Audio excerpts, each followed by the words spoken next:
If you all stand, we'll go Lord the words of prayer. Gracious Heavenly Father, Lord God, we thank you so much for this beautiful day you've given us. We thank you, Heavenly Father, for your Son, Jesus Christ, who gave his life on Calvary's cross and shed his precious blood so we could be cleansed from our sins.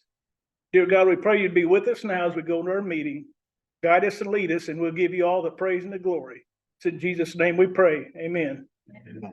I pledge allegiance to the flag of the United States of America and to the republic for which it stands, indivisible, with liberty and justice for all.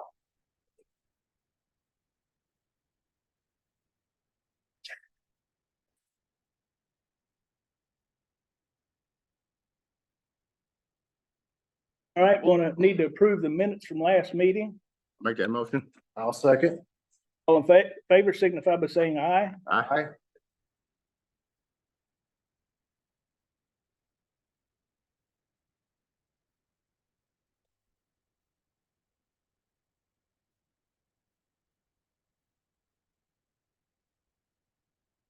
Next will be the claims for approval.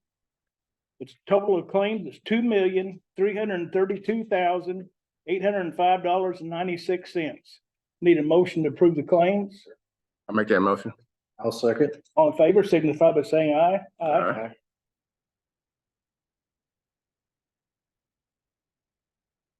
Okay.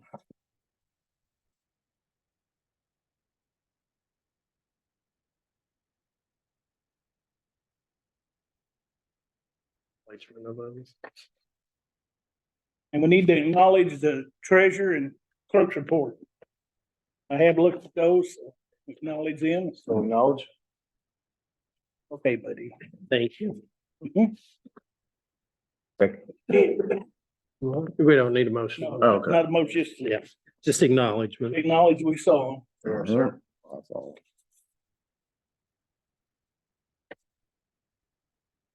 All right, do we have any department reports?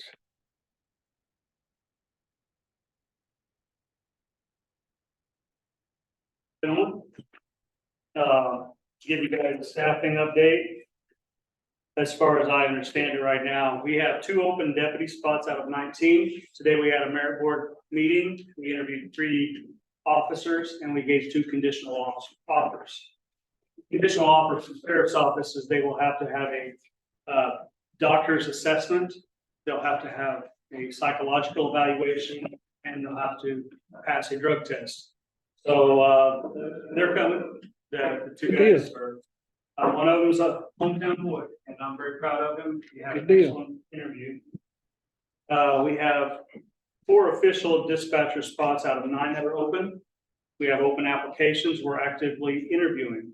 I do believe that we are real close to hiring another person, hometown girl, who actually, I remember when she was born, she lived across the street from me whenever my wife and I bought a house here in Princeton. So excited about that. We have 5 open correction spots out of 21. We're have open applications and testing as we get them. We had a testing on the 16th and no one showed up.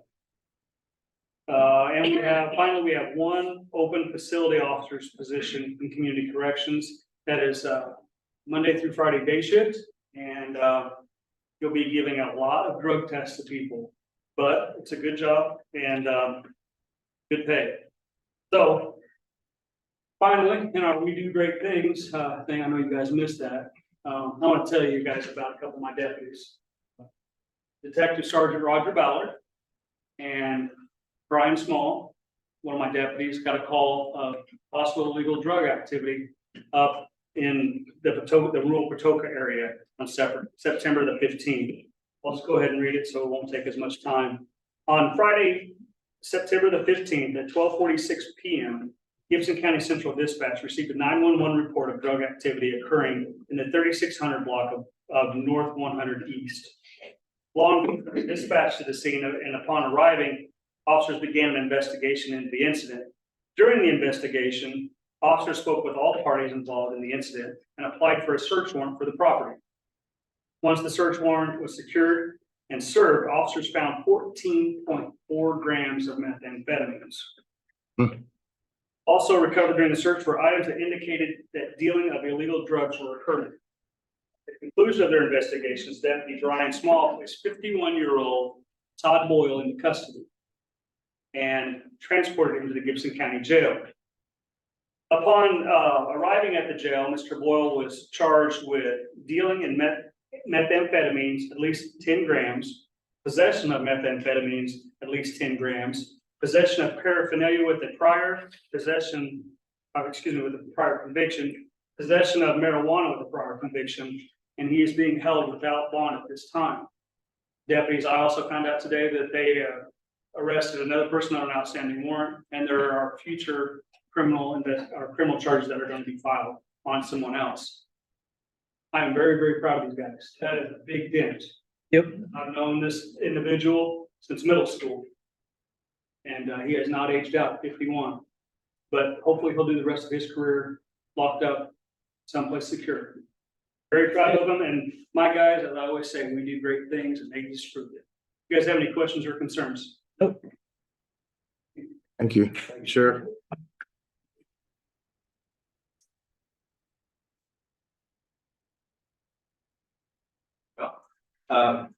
Tell you kind of what's been going on. You guys are all aware that we've been short of staff. We've been working on it for quite a while, trying to increase our staff. Just last week, we found out that we were going to get our county employees are getting raises. And since that time, we have had 3 or 4 applications, and one other person was just hired today. So we're heading in the right direction. We're still short 2 paramedics. That's kind of one of our bigger problems. There are just not enough paramedics around the area. But I feel like this hopefully will help pull some more in. I've been talking to some, not got there yet with them, but I've been trying to convince them that this is a place to be. So we've been working on it, and things are beginning to look up. Morale's better, just within the last week. It's amazing what a little money can, make people feel better, especially when they've been working so hard.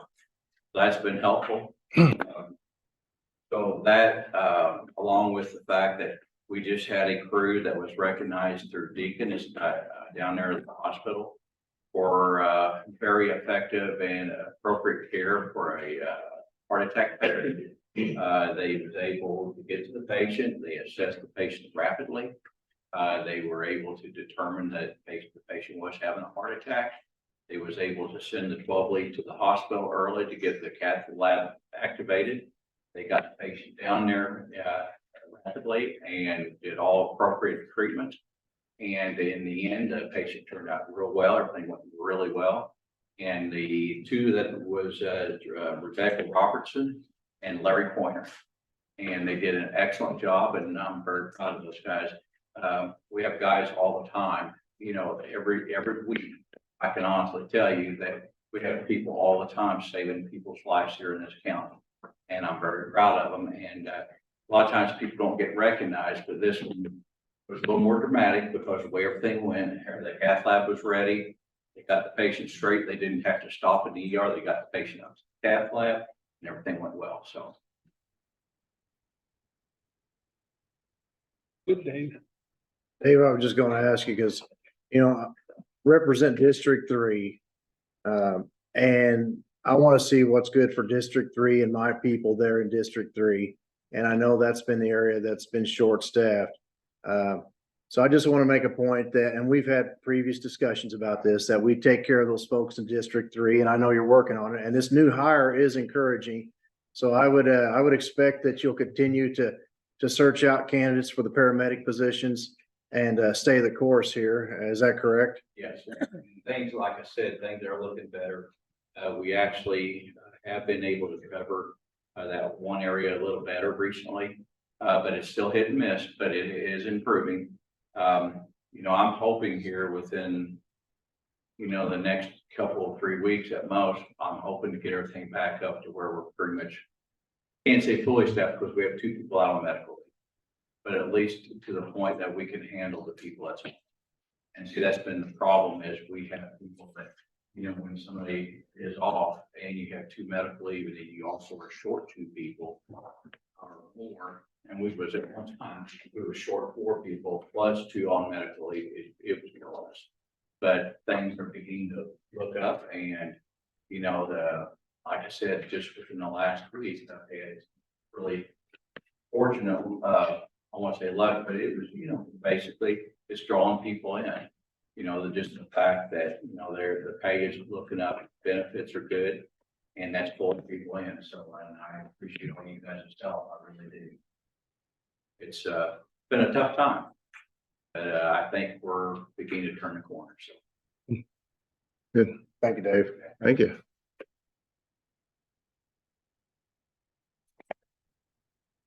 Anybody else? Department report? All right, George, you're up next. Well, if you go over to the, by the jail site, you'll see that they're pouring footers. It's right away, work on more today, and they're continuing to hopefully have that done in the next 2 or 3 weeks. And you notice that you'll see a bunch of material on top of the roof. That's all material that just got delivered last week. We're working on that. Jail pod actually itself is in site in Evansville in storage right now, waiting on to get the footers and so forth done. And I hope we're doing the building up itself up until October. It'll be, go to Gibbs County Sheriff website. Because the camera and 24 hours a day, 7 days a week. Anybody got any questions? Sir, thank you. George?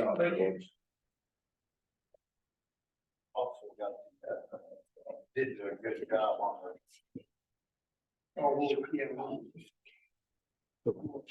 The Gibson County Coal Road Bond. That's you, Pete. Yes, sir. Well, I guess we'd just like to revisit the topic of bonding 1.35 miles on the County Road West 280 South. I think you guys came up with a new bond rate per mile. What Warren said, but the basic term of this bond would be to repair anything that we damage while we're using it. And we'd like to keep the bond in place and use it as long as we see fit.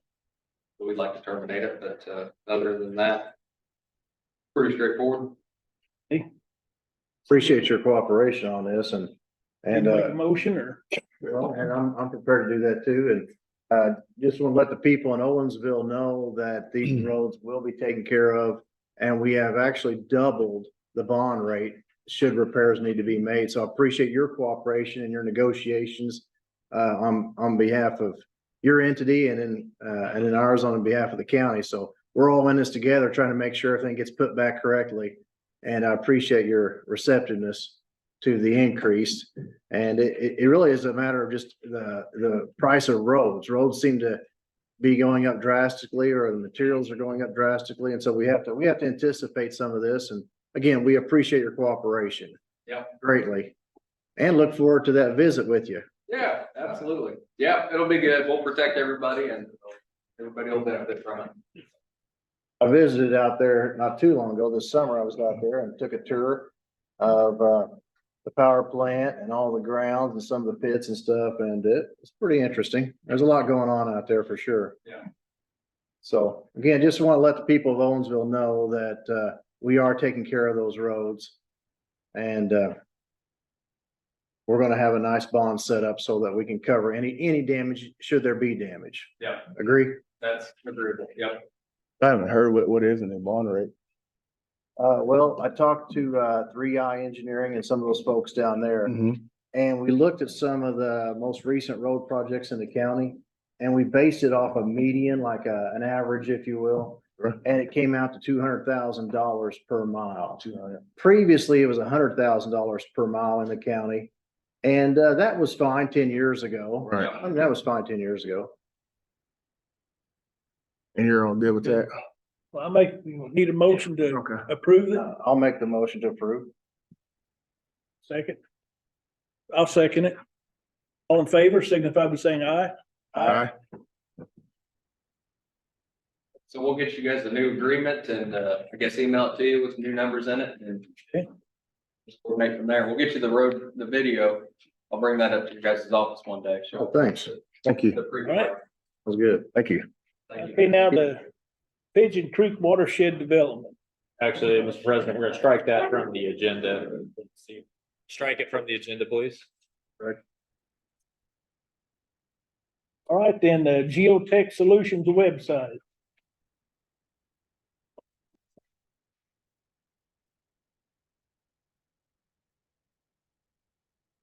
So my name is Robert and I'm the owner and president of Geotech Solutions. We're based out of Evansville, Indiana. And we've been in business since 2012. We were asked to look at the Gibson County website and see if it needed any changes. The answer to that is yes, it needs a lot of changes. It basically needs to be redone. Things that are wrong with it, it's not mobile friendly at all. So for the older generation, it's a little hard to see. Things like that. We can make it more handicap accessible too. There's also outdated information all over the website. So we need to get that updated. Do you guys have the proposal in front of you or do you need a copy? Yes, sir. I don't have. Yeah, I got it. So what we have proposed is to revamp the entire website from the ground up. And the one-time cost for that is going to be $3,600. We require 50% down to start and 50% down when it's complete and live. Then every year afterwards, it's going to be $225 to keep it up and running.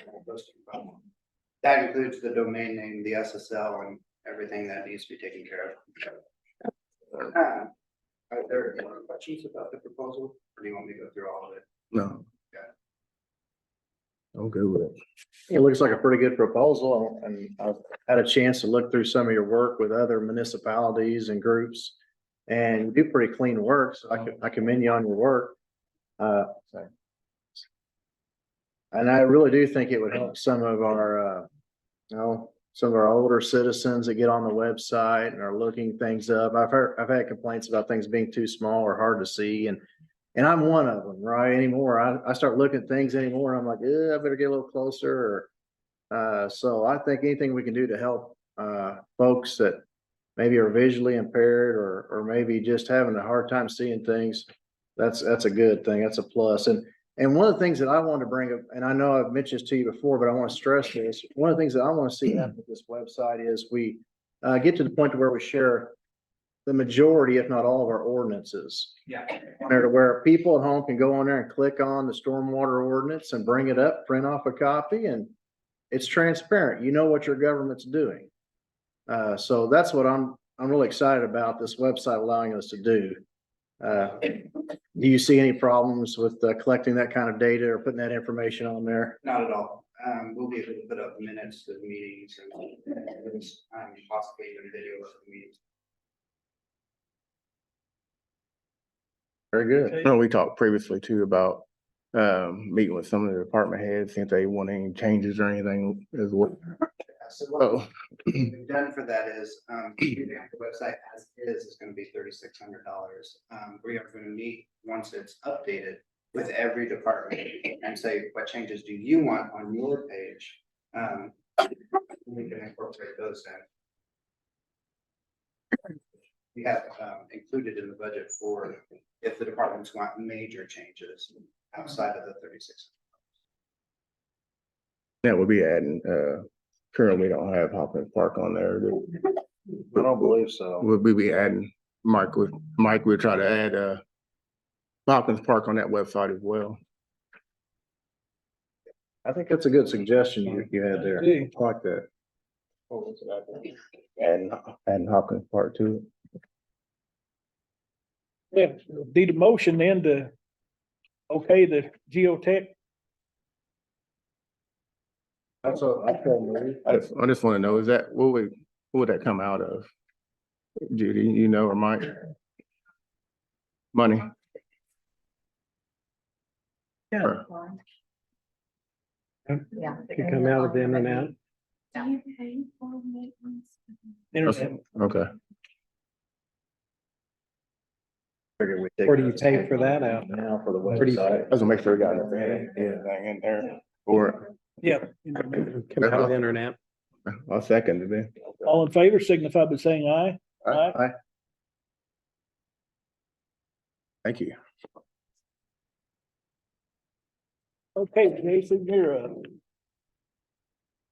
Our hand. HR handbook, the committee recently met and decided that to make a recommendation to the commissioners to outsource the revamping of our handbooks. So as I mentioned in the email I sent earlier today, I would recommend doing this in 2 phases. Tonight, I'd recommend that you approve outsourcing it, and then at the next meeting, we'll select a contractor vendor.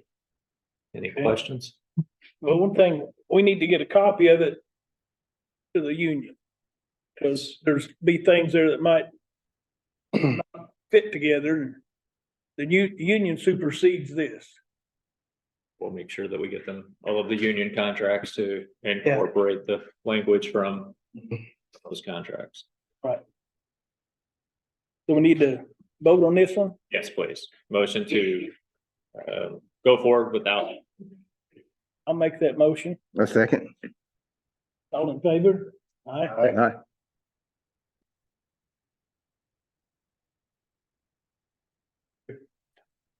Hey, Mike, you're up. All I'm doing basically is this is just a notification. I had to cancel Terry Hedges' credit cards since he's not going to be with us. And he had 2 credit cards, one for the LEPC and then one for the EMA. And so I need to get one for Stephanie. Normally, I would just automatically do it if there was a change of people, but since this is an interim position, I thought I need to bring it to you. And also, we're just going to get one card with a $5,000 credit limit on it instead of having 2 cards. There's no sense in having 2 cards. So it's just more of an informative unless you all have an objection to doing We this. can raise that if, I mean, LAPC takes some money. Yeah, if need be, I can raise it, or I can do a temporary raise on it if we need to, yeah. All right. We just need to make a motion on that, Mike. That's fine, yeah, we could go ahead and do that. We need to make a motion on Stephanie getting that credit card. I'll make that motion. I'll second. All in favor? Aye. This, for the clerk's office, new position. Gary Smith came to me yesterday and, the union rep. And they want to, instead of making a first deputy, they want to do it like Judy's job, making a strict administrative assistant. So she can stay in the union. And I have no trouble with that. So I just need to, and it's for, Vicky Pond. Cause she's got more time there, more, more time working there. And I told him I had no trouble with it. I'd bring it before the meeting. We need to vote on, I'm not sure, but You already checked with the union too and yes, all? well, she was Everything's there at the meeting. Union rep was, good. and she was fine with it as long as she didn't have disciplinary action and she didn't, have to get out of the union. And as Sherry Smith said, it's all okay. Yeah. So I told him I saw nothing wrong with it. Except today, whenever I got a phone call from Sherry Green, and she doesn't have an earful, but I just look at the source, so. So, we need to make is that in motion? Okay, need to make a motion on that. So moved. Second. All in favor? Aye.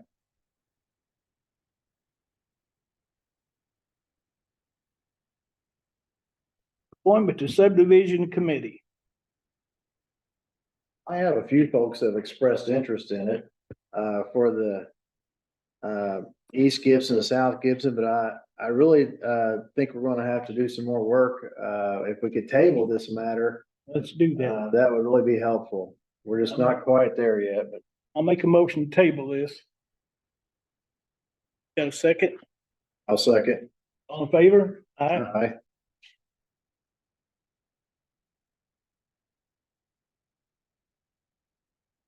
A hiring of a county engineer.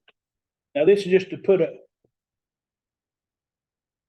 we're gonna advertise for a county engineer. And we've got paper here that they're gonna need to pretty much fill up all these things that like Matt had. And maybe if I'm lucky, I can get Matt to come back before the end of his time's up. But, so we do need to advertise for that. Pretty comprehensive list. Yeah, it is. I haven't got to look over all of it. He's got it. So want to go ahead and vote on that to advertise? I can share a few parts of it if you want me to. It don't matter. So folks kind of know if you have any engineers in your family, or have any friends or know of anyone, in your business world, it says, to perform this position successfully, an individual must be able to perform each essential duty satisfactorily. The requirements listed in this document are representative of the knowledge, skill, and or ability required. Gibson County provides reasonable accommodation to qualified employees and applicants with known disabilities who require accommodation to complete the application process or perform essential functions of the job unless the accommodation would cause undue hardship. Incumbent would serve as a county engineer for Gibson County operations and providing and maintaining public infrastructure and capital improvements to roads, bridges, and drainage systems within Gibson County. Incumbent, and then I'll stop after this, and I don't want to put everybody to sleep, but incumbent performs extremely complicated, non-standard duties, which is very true of an engineer, spending the majority of his or her time providing quality services to the public, short-term and long-range planning and policy implementation. Incumbent establishes his own standards of performance, limited only by governmental regulations and county policies and budgets. And it goes on to talk about working with NDOT, IDM, the county council, contractors, developers, and quite an extensive list. But and then the duties are described too. But this way I understand is this document will have it on file. They'll be able to access it. We believe they'll be able to access it on our website, and they'll be able to get a copy of this job description on our website. They can also have it emailed to them, any candidates, and also any candidates can come in and receive a hard copy here at the office should they want a hard copy. So I so moved to advertise. I'll second. All in favor, signify by saying aye. Aye.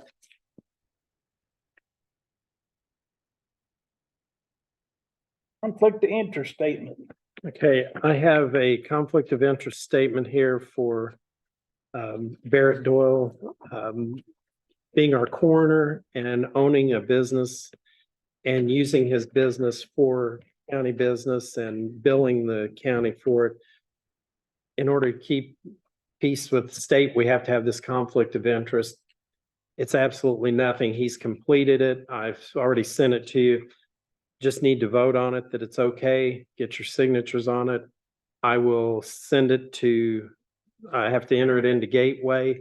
They will never look at it, but it keeps us out of trouble. So, and then Jason has a contract because we have to have a contract since he is billing the county and being a county employee, we have to have a contract then. So I just need that voted on and Okay, guys, we need to vote on that.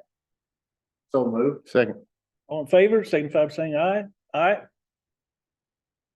Need a couple ayes. All right.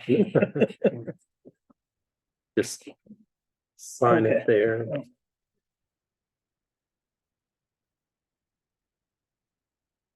Just a formality.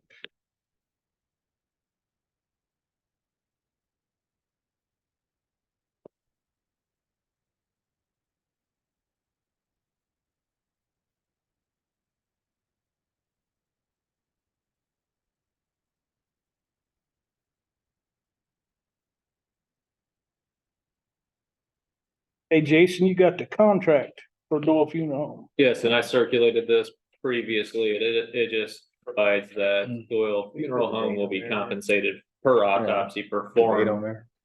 starting with the 2023 calendar year and every year thereafter at the rate of $250 per autopsy. I'd ask for a motion to approve that proposal. I make that motion. Second. The motion and a second on the floor, all in favor, indicate by saying aye. I, Opposed? Just you. The ayes have it.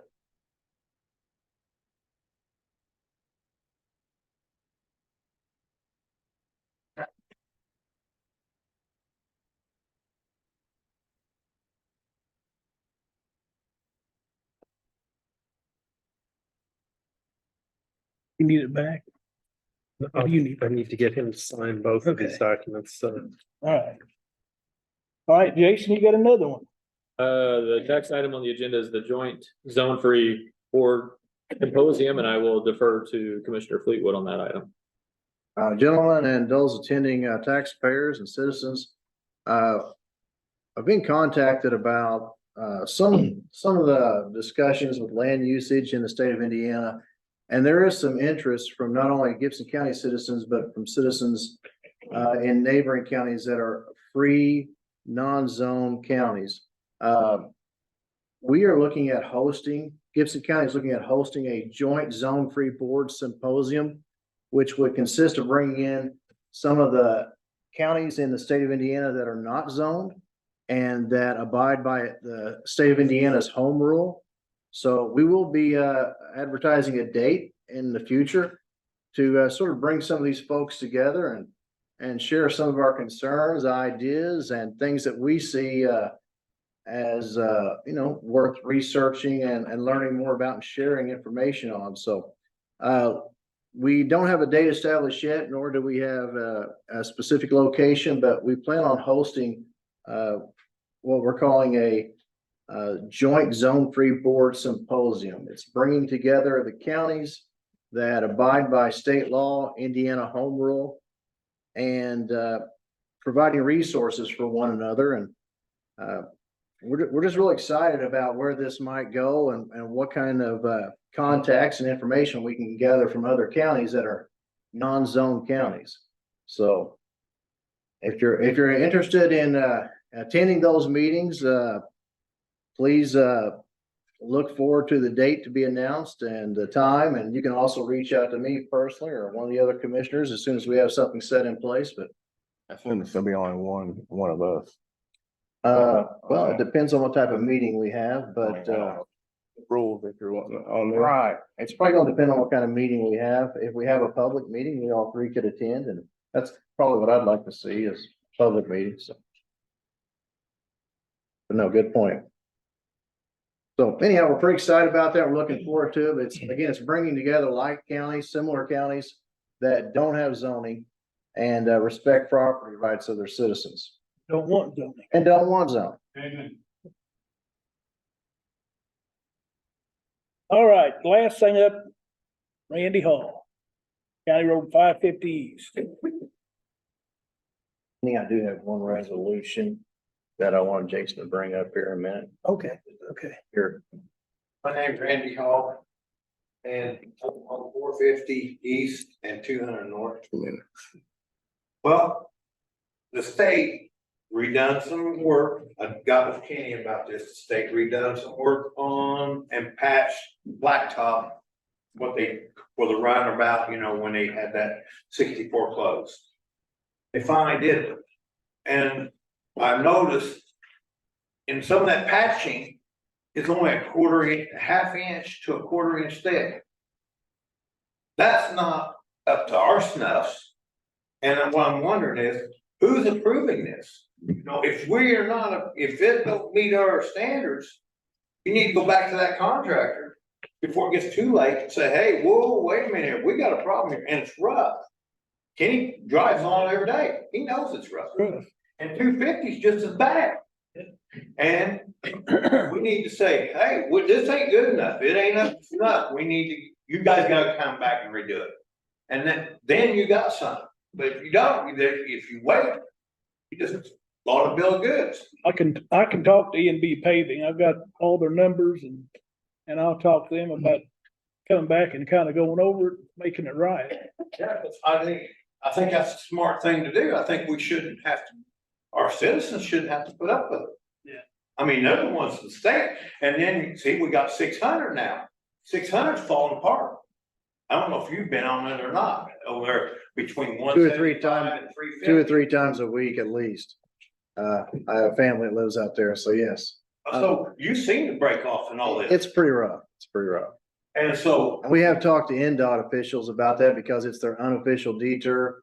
And they've assured us that when 600 South, well, I should say when when the 168 bridge project is finished, they're gonna come out there and assess it. And we're hoping, what we're hoping to do there is combine their funding or their reimbursement, if you will, with some, road funding that we already have for that area, from the redevelopment commission. So we're looking to, use that money to improve that. when you start this. We're hoping to widen it a little They bit need to too. have, you need something on paper. Did you catch that last part? I did. We're hoping to widen it a little too. Right. And replace some of the bridges on 600 because you're right, it's rough as a cob. Yeah. And, but I think if we do that and the state does that detour around there, I think we need to get something in writing from NDOT. Then you've got something to stand on. Cause NDOT will just look at poor town Francisco, that run around. They didn't get nothing. Did they? Nope. So, so there you go. So you gotta get something from the state in writing to back up what you're going. You're just at their mercy. If they wanna do it, they'll do it. If they don't, they don't. Does Matt not have a checklist or something? Yes. He did for Tech Road. Yeah, so I mean, we can always contact him and see what that was and then make sure that they have everything done that needs to be done. Yeah, I think, between doing that and also reaching out to EMD. I mean, I'm just suggesting something, I just think on future thing, and like they did now, they're closing down another section of 168. They didn't even put that in the thing showing that they're gonna close that down. I mean, they don't even have a detour, because my wife goes out there, this 175 to 600 to go to work to Evansville, and guess what? She got up there and the road was closed. No sign, no nothing, and so she had to turn around, go all the way back to 175, all the way down, and then go out on the highway 600, and that's like I mean. I know, and I tell you what, we regret any inconvenience that's But I mean, caused your wife. But I mean, that's just, I know. why don't they mark it and say, hey, they didn't even put that in there that they're gonna close this other section down on 168, they just did it. They got 2 more to put in on 168. Mhm. They got 2 more of those culverts to put in. Yeah, they're just getting started. They need to, I received, probably close to 50 calls about 168. And that's fine, but people have asked me, they said, why are you chip and sealing west of Fort Branch, 168 west of Fort Branch? And, I reached out to Representative Hostetler and I'm sure he was busy today, but I reached out to him and asked him some of those questions for my constituents. I'm not sure why. I don't have an answer, but here's what happens a lot of times is people will call us and ask us questions about state jobs. And we're more than willing to field the questions and try to get them some answers. And another topic that's come up, and since you're on the topic of NDOT or state projects, and we're happy to have the state working here, right? We are. But the chip and seal on 168, we just like to know if they're gonna come back over it with a coating. That's what I anticipate. You know what I mean? Slick it up, come over with a tar or some kind of sealant to where it resembles blacktop. That's what I anticipate. Now, one other thing is, and I've filled a lot of calls for this, and maybe some of you in here have asked this question. Whatever happened to mowing the medians? And some folks, I mean, I've actually had folks say, I kind of like the prairie look. It's been a minority, but I have had folks say, the prairie looks Indiana. And I'm like, okay. But I've had the overwhelming majority of people say, we like them mowed and we like a clean median, and it's also safer. You can see better if the intersections are cleared. And that's all I'm saying. So I expressed all those. I just want you to know as a constituent, the 168 that I let chip the and seal, state know all those the concerns. 168 chip and seal, I can bring it up somewhere in Martinsville. They did that on 67, Highway 67. They chip and sealed that all the way to Mooresville. Oh, wow. Guess what? The state of Indiana, a week later, had to go back and pave it because you know why? They had over 12 or 1,300 window breakage and they had to pay for every one of them and car damages. Because the rocks were flying up off it going so fast and the rocks were flying and they couldn't do it. I can find that somewhere and it. And if I find it, I'll send it to somebody. Please do. All three of them. It was back a long time ago, but they did chip and seal 67 and that was a 4-lane highway. And they found out that didn't work. I understand your concerns, and I have to say that we share some of the same ones, and we have reached out to the state representatives. And I anticipate that we'll get some answers from them, but right now I haven't heard back. If you have some, just ask them about the 67 incident in Morgan County going to Mooresville. Will do, It will show up. will do. All right. There is one other thing. Say one more thing. There's a resolution that I've circulated, at least the substance of the resolution was circulated to you before the meeting. You get a physical copy of it to summarize. Well, it's entitled "The Resolution of the Commissioners Regarding Opting into Health First Indiana." So the state of Indiana, in its most recent budget, surged money into health services. And in doing so, they've made monies available, a lot more money available to the local health departments.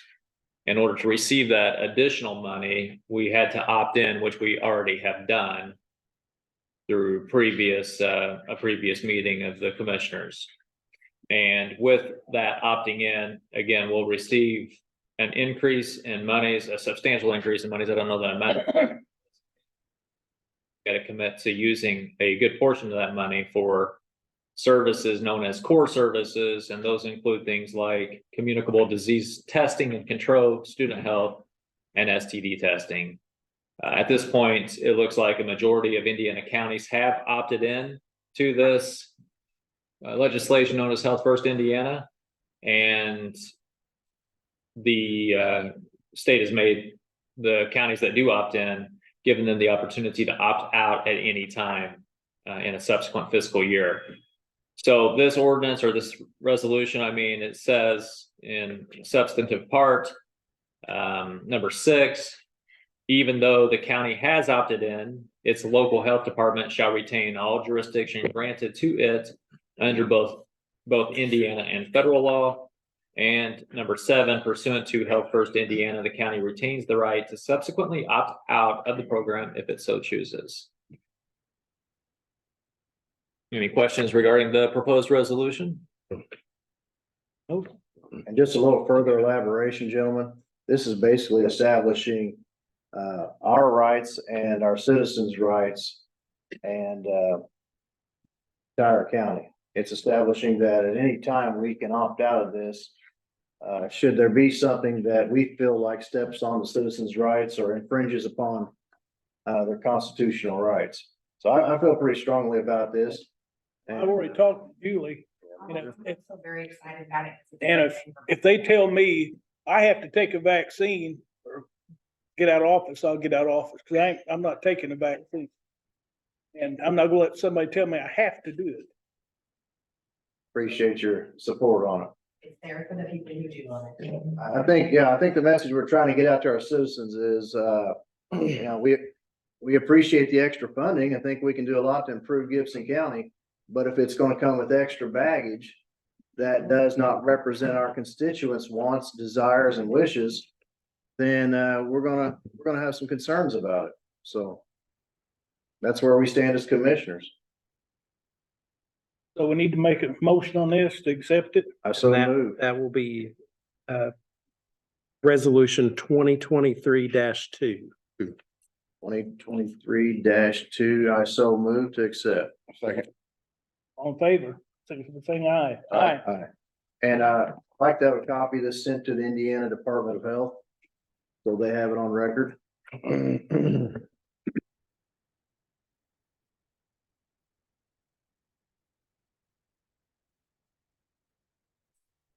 And you got it. Yeah, that was I'll taken. see to it. That's Okay. right there. Now we have a medical leave. Need to approve the medical leave. It's one of them today. I'll make that motion. I'll second. All in favor, signify by saying aye. Aye.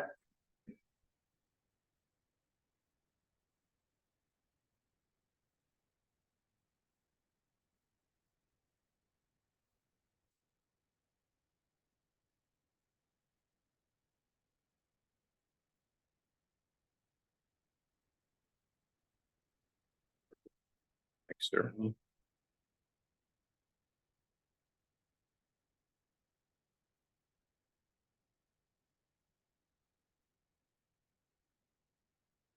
Now comes your favorite part. I need a motion to adjourn. Reading something. That's okay. Okay. Hi there, with the County Chamber office, and there are a couple events coming up in our community that the people should know about. September 27th, it's a Wednesday, our CEO program that is, this is the second year for it. There are 7 students, and we will be doing the mix and mingle with the students to learn more about the program. If you've not heard about it, it's helping develop entrepreneurship in our community. So these young adults, they're juniors and seniors in our 3 local high schools, to learn more about how to start a business and make it thrive, and how to become, if they don't start a new business, how to become better employees at businesses that are here in Gibson County. So that is Wednesday, September 27th at Hofstadt First Bank location, from 7 a.m. to 8:30 a.m. And that is their class time, so that's why it's so early for those that don't want to get up that early. And another event that is happening in our county that I'm excited about, the chamber has collaborated with 7 other chambers in our region to host the Regional Women's Conference, and that will be September 29th out at the fairgrounds. It's an all-day event, so if you know of any ladies that would like to attend and to learn more about how to better themselves as leaders, let me know and we'll get that information to you. What time is that? Huh? What time is that? The conference is 9 a.m. to 3:30. Thank you. Thank you, Patty. Patty got signed one. Oh, did he? Yeah. I signed Yeah, it. he signed one, okay. Yeah. Oh, okay. All right. Can you sign 2?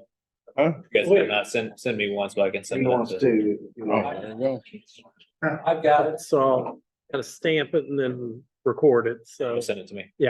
Thank you all for a little bit of time. As you all know, I'm not in favor of the interchange that they're getting ready to work on out here at County Road 100 West. I think it's gonna make a bad situation worse. I've spent all afternoon out at the trucking companies around Toyota. Nobody out there had seen this. They all think it's ridiculous, and I agree. The thing that I think is the worst, they only give us 2 weeks to put in replies to it. I'd like for all of you to contact our senators and representatives and ask them to extend the comment time 30 days. If you would, I sure would appreciate it, and I thank you very much for your time. Hey, for them, can you state your name and address? For State your name and where you live, what town or city you live in. Why don't we fill it in? Thank you. Thank you. Thank you, Tom. Right. Several of us attended that meeting and actually ran into Tom out there, but, and I wrote there was a form there you could fill out and write, and I wrote a message on behalf of some of the constituents' concerns, but I tried to detail. It was in there that it got till the 29th this month, and that's it. So that was only 2 weeks. I found almost nobody in the county that knows Sure, what's going on. I'd It's say, like they want to shove it down their throat. I drove trucks safely for 32 years. And I think it's one of the worst things the drivers I talk to out there, Ryder, Ansky, Berry Plastic Shipping, none of them knew anything about it. I made 25 copies of it. I got 3 of them left today. good man, thanks, Tom. And I put in that message, just so you know, I wrote that, we were concerned about when you come out of there, imagine you were in a semi trying to pull out there, like by Diesel Enterprises. And imagine you're coming, they're going west and you're at the light and you try to come out in a semi. The gentleman from MnDOT said you'd have 800 feet to get over in that left lane. And I said, oh boy, I said, I asked him if there was a workaround, if maybe they could extend it, and his response, which they were all real professional and, you know, whatever. But his response was, if you make it too much longer, then it kind of loses its effect and people don't use it as much because they have to go too far away from their turn. But what they're doing there, and I wasn't real familiar with U-turns other than the ones at Oaktown. Have any of you ever seen them at Oaktown 41? Going by it this week. Oh, that's what they're wanting to do out there. They're wanting to put J-turns like they have at Oaktown. And I told him, Tom, I put this in the report. I said, I can see where this would benefit a rural area, a country area like Oaktown. They don't have the industry, right? I mean, Oaktown's a nice little town, but they're not as busy as that intersection. And I told him, I said, this is an industrial area and we're concerned about the volume of traffic coming through that intersection. And then trucks trying to go north and facing that elevation or that incline. I mean, that'd be tough, even if you're a skilled trucker. Well, it's the weight that really gets you, you know, when you're moving. A lot of cases, you're moving 80,000 pounds. I know TBIN, their stuff's not that heavy because my understanding it's seats, so it may, you know, they may be 40, 50,000 pound loads. But what's going to end up happening, I drove safely all over the United States for 32 years. And if you turn on a turn signal, what everybody in the car or pickup behind you thinks is, I gotta pass that truck because I don't want to be behind. So you're going to be trying to go up a hill, move over in 70+ mile an hour traffic, go into the median. You got 70+ mile an hour traffic coming south, and I know it's only posted 60, but anybody that's been out there knows out there. You end up making a left turn, you're going plumb across the bridge. On the south side of the hill. You turn on 41. Yeah. I wouldn't want to do it. You know, be on the south side of the hill, somebody pops over that hill, you got an 8.5 foot wide, 13 foot tall void that you can't see. And then you're going to try to get over in the right lane. Everybody's making, in my opinion, improper lane changes, because what I was always told, you're supposed to get in the lane closest to you. Well, trucks can't do it. Well, the one engineer asked me, he said, what would you recommend? I said, well, I'm not an engineer, but I've built roads before for my family's construction company. And I said, what I'd recommend is maybe some flashing lights, like those warning lights you have before you get to it, and have them sync to the stoplight there, and some additional rumble strips. But I'm not even saying that's the answer. I'm just saying that would be better on a lot of folks instead of having to make that sudden U-turn. Our equipment can't get through there. I was out there this afternoon coming out of Barry Plastic Shipping, and there was a farm tractor pulling a grain wagon. He took up the whole right lane and 2/3 of the shoulder. So what's going to happen? Almost every farmer around here has a huge combine, huge grain wagon. So you're going to pull out there, and they almost always go together, so you kind of watch them. So you're going to have a combine try to get over, and you're going to have cars try to cut in between it. I mean, as far as I'm concerned, I think it's going to be a whole lot worse than it is. I come through that light frequently, and I don't think that light functions properly, because it will change, shut down 41, and there's nobody on the side. It'll just shut it completely down. Well, me as a driver, the only way I know to slow down is if I see traffic on the side. It's like, that's time to touch the brake, kick the cruise off. But if you come up on that and there's not anybody sitting there trying to do this, and a semi is to accelerate when you got green. I've done it safely for 32 years. I mean, I think it's one of the worst things they're going to do in this county. Of course, these are the same people that y'all remember. They're going to shut all the crossings down in Fort Branch, what, 15 years ago? And when Toyota came to town, they were going to tear out the South Main interchange, make it a grade crossing, and put an overpass on the railroad bridge and force us to go through what we've got at 100 West right now. So, you know, they don't always, in my opinion, have the best ideas. Thank you, Tom. Thank you, Tom. Thank you. I appreciate y'all's time. Thank you. Good. I just got one quick question. I know NDOT is in charge of that. Is the commissioners signed off on any work done for the county of what the Department of Transportation does. Do you have any say so in this at all? Oh, not a thing. None whatsoever. Then I just suggest everybody get a hold of Matt Hostetler and your state representatives and get on the ball. He's available through email. He's available through the phone. He will answer, because I've called him before. He will answer your emails. And let's rally everybody around that don't want this. Get a hold of Matt Hostetler and Buttons. Keep sending me emails saying we want a more time frame or a better information meeting to have a right to speak our opinion. That's my suggestion here. That's all. Who is the senator from this area? It's not. I do know that. It's, That's right. Mark Messmer. Jasper. That's it. And he from way over on the east side? He's from Jasper. Jasper. Okay. But you know, the thing about it is, those guys have the purse strength. And if they don't provide the money, they can't do it. Right, we gotta get to the right. And I'm not disagreeing that it's not a dangerous intersection. Going through there, I see, in my opinion, why it is a dangerous intersection. If you had the light that functioned properly, I told the engineer out there at that meeting, first thing I do yesterday was to replace them rumble strips, because everybody's doing way too much in every vehicle going up and down the road. That gets people's attention, what's getting ready to break. And I drove across them in my pickup yesterday, and it's like, they're almost non-existent. I would agree. They do work. I do think they work. They wake you up a little bit. The lights that flash there all the time, after you drive by something for multiple years, I'm sorry, it just disappears. It's not changing. If those lights on the stop signs out there, in my opinion, only flashed before the light was getting ready to change, people might pay a little bit more attention. Got it, yep, Ohio and, Kentucky. Down on State Road 65, they've got a sign that only flashes, it says traffic approaching. Boone Building and Harmony Road. Yeah, and I think that was one of the best things I've seen the state do in years. Go I ahead, said Dan. on mine last meeting, I behaved myself tonight, so I don't have anything to say. I